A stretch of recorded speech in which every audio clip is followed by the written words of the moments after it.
Hello everyone. ഇന്ന് നമ്മൾ ഗണിത പ്രകാശിലെ ചാപ്റ്റർ 2 പവർ പ്ലേ എന്നുള്ള ചാപ്റ്ററിലെ കുറച്ച് ക്വസ്റ്റ്യൻസ് ആണ് പഠിക്കാൻ പോകുന്നത്.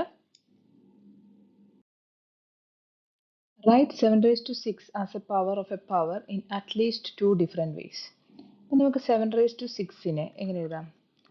7 into 7 into 7 into 7 into 7 into 7. എന്നിട്ട് നമുക്കൊന്ന് ഗ്രൂപ്പ് ചെയ്ത് നോക്കാം. ഇവിടെ 2 2 7 ആയിട്ട് ഗ്രൂപ്പ് ചെയ്യാം. 7 into 7 നമുക്ക് എങ്ങനെ എഴുതാം? 7 square into വീണ്ടും 7 square into 7 square. അപ്പോൾ 7 square എത്ര ടൈം വന്നിട്ടുണ്ട്? 3 times. അപ്പോൾ 7 square the whole cube. ഇതാണ് പവർ ഓഫ് പവർ ആയിട്ട് എഴുതിയ ഒരു വേ. ഇനി അടുത്തത് വീണ്ടും നമുക്ക് 7 raised to 6 7 into 7 into 7 into 7 into 7 എന്ന് എഴുതിയിട്ട് 3 എണ്ണമായിട്ട് ഗ്രൂപ്പ് ചെയ്യാം. സെക്കൻഡ് ഗ്രൂപ്പ് ഇവിടെ എങ്ങനെ വരും? 7 cube into 7 cube. ഇങ്ങനെ എഴുതാം 7 cube the whole square. ഇനി ഇതിപ്പോൾ ഞാൻ ജനറൽ ആയിട്ട് എങ്ങനെ എഴുതാമെന്ന് പറയാം. ഇവിടെ നമുക്ക് ഒരു ലോ ഓഫ് എക്സ്പോണന്റ് ഉണ്ട്. a raised to m the whole raised to n is equal to a raised to m into n. ഇനി നമ്മുടെ ക്വസ്റ്റ്യൻ നോക്കുക. 7 raised to 6. ഈ 7 raised to 6 എന്ന് പറയുന്നതിനകത്ത് a എന്ന് പറയുന്നത് 7, m into n എന്ന് പറയുന്നതാണ് 6 എൻ്റെ പവർ അല്ലേ? നോക്കിയേ, m into n 6. അപ്പം ഈ 6നെ നമ്മൾ രണ്ട് നമ്പറിൻ്റെ പ്രോഡക്റ്റ് ആയിട്ട് എഴുതണം. അപ്പോൾ അതിന് വേണ്ടി 6ൻ്റെ ഫാക്ടേഴ്സ് നോക്കുക. അപ്പോൾ 6ൻ്റെ ഫാക്ടേഴ്സ് 1ഉം 6ഉം അല്ല 2ഉം 3ഉം.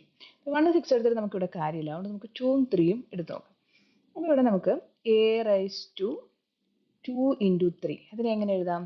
a square whole cube അല്ലെങ്കിൽ എങ്ങനെ എഴുതാം? a cube whole square. ഈ രണ്ട് രീതിയിലും എഴുതാം. ഇനി നമ്മുടെ ക്വസ്റ്റ്യൻ നോക്കിയേ, 7 raised to 6 അതായത് 7 raised to 2 into 3. അപ്പോൾ അതിനെ എങ്ങനെ എഴുതാം? 7 square whole cube അല്ലെങ്കിൽ 7 cube whole square. ഇനിയിപ്പോൾ ഏത് ക്വസ്റ്റ്യനും നിങ്ങൾക്ക് ഇതേപോലെ തന്നെ ചെയ്യാം. ഇനിയിപ്പോൾ ഞാൻ 7 raised to 15 എന്നുള്ളൊരു നമ്പറാണ് എടുത്തിരിക്കുന്നത്. അപ്പോൾ അതാവുമ്പോൾ അവിടെ നമുക്ക് എങ്ങനെ എഴുതാം? ഈ 15 നമുക്ക് 3 into 5 എന്ന് എഴുതിക്കൂടെ? അപ്പോൾ 7 raised to 3 into 5. അതിനെ എങ്ങനെ എഴുതാം? 7 cube whole raised to 5 അല്ലെങ്കിൽ 7 raised to 5 whole cube.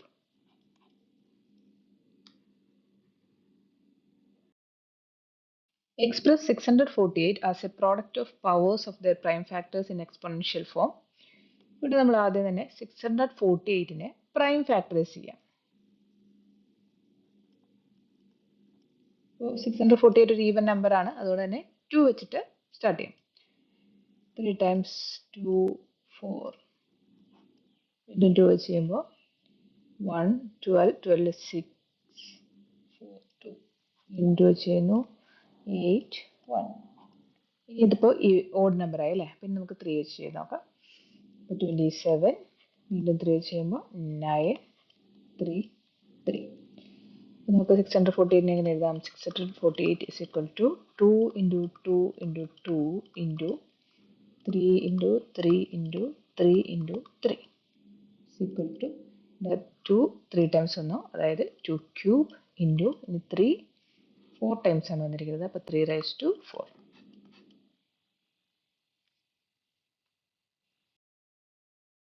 Write the numerical value of each of the following. 2 into 10 cube. 2 ആദ്യം തന്നെ എഴുതുന്നു. ഇനി 10 cube നമുക്കറിയാം 1000 ആണ്. 2 into 1000 2000.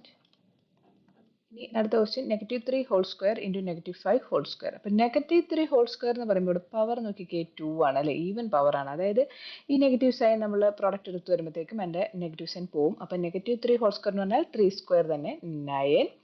ഇനി -5 ഹോൾ സ്ക്വയർ, ഇവിടെയും പവർ എന്ന് പറയുന്നത് ഈവൻ ആണ്. അപ്പം -5 ഹോൾ സ്ക്വയർ എന്ന് പറയുമ്പോൾ 5ൻ്റെ സ്ക്വയർ തന്നെ 25. 9 into 25 എന്ന് പറയുമ്പോൾ 225.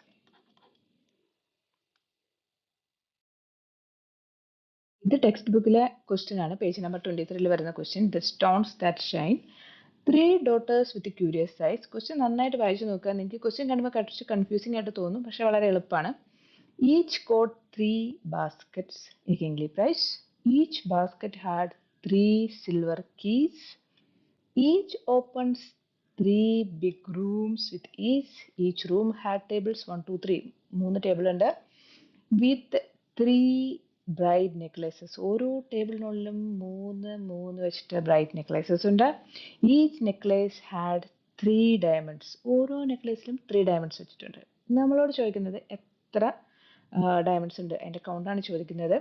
അപ്പോൾ നമുക്കിതിനെ ഒന്ന് എഴുതി നോക്കാം. ത്രീ ഡോട്ടേഴ്സ് ആണല്ലോ, അപ്പോൾ അതിനെ 3 raised to 1. ഇനി ഈച്ച് ഗോട്ട് ത്രീ ബാസ്ക്കറ്റ്സ്. അപ്പോൾ ത്രീ ഡോട്ടേഴ്സ്, ഓരോ ഡോട്ടറിനും ത്രീ ബാസ്ക്കറ്റ്സ് വെച്ച്. അപ്പോൾ അതിനെ നമുക്ക് എങ്ങനെ എഴുതാം? 3 × 3, അതായത് 3². ഇനി each basket had three silver keys. അപ്പോൾ 3² × 3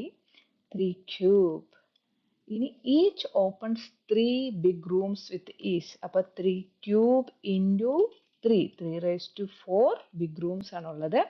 ഇനി ഓരോ റൂമിലും ത്രീ ടേബിൾസ് വെച്ചിട്ടുണ്ട്. അപ്പോൾ 3 × 3 വീണ്ടും ചെയ്യാം. So 3 with three bright necklaces on each. ഇനി ഓരോ ടേബിളിനകത്തും മൂന്ന് നെക്ലേസ് വെച്ചിട്ടുണ്ട്. അപ്പോൾ 3 × 3 Each necklace had 3 diamonds, so 5.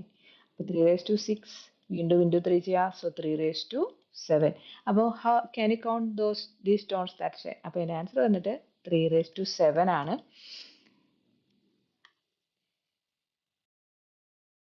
ഈ വീഡിയോ നിങ്ങൾക്ക് ഇഷ്ടപ്പെട്ടെങ്കിൽ ലൈക്ക് ചെയ്യുക, ഷെയർ ചെയ്യുക, സബ്സ്ക്രൈബ് ചെയ്യുക.